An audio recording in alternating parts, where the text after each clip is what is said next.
আজকে সকাল 10টার পরে আমি কি করলাম সেই কাজগুলোই আপনাদের সাথে শেয়ার করছি।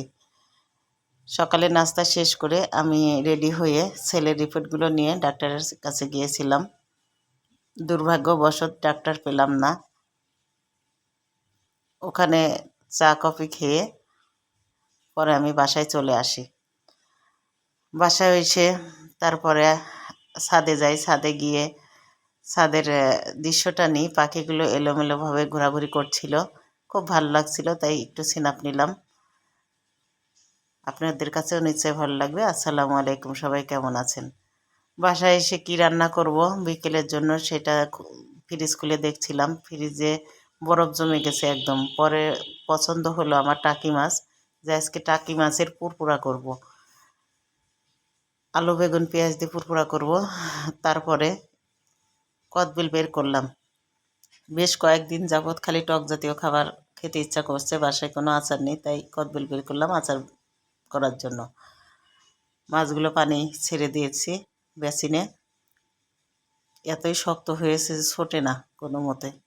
এদিকে আমি তরকারি কেটে নিয়েছি।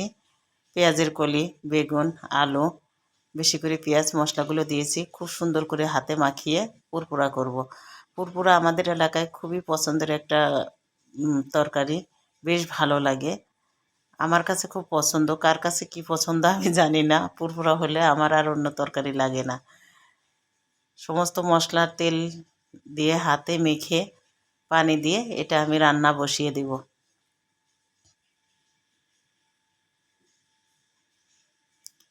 মাছগুলো দিয়েছি লাস্টের দিকে, মাছগুলো দিয়ে নাড়াচাড়া করছি, কারণ মাছের ভিতরে মশলা ঢুকতে হবে। একসাথে মাখে দেব, কারণ মাছ ভাজিনি। ভাজা মাছ আমার কাছে তেমন একটা বেশি ভালো লাগে না। আমি যখন মাছ ভেজে রান্না করি তখন ছেলে মেয়েদের জন্য রান্না করি।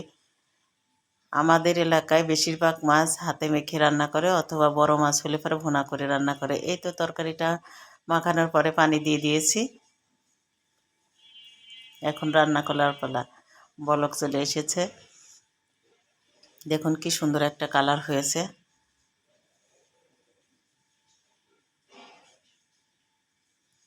কাঁচামরিচ আমি লাস্টে দিয়েছি, কারণ কাঁচামরিচ যদি একদম রান্নার সাথে মিশে যায় তাহলে ওই ফ্লেভারটা আমার কাছে ভালো লাগে না। কাঁচামরিচ একটু কাঁচা কাঁচা থাকবে, খাওয়ার সময় খুব ভালো লাগে। এই তো কদবেলের আচারটা বানিয়ে নিলাম। ভিডিওটি কেমন লাগলো আপনাদের কাছে কমেন্ট করে জানাবেন। যদি বেশি ভালো লেগে থাকে তাহলে শেয়ার করে পাশেই থাকবেন।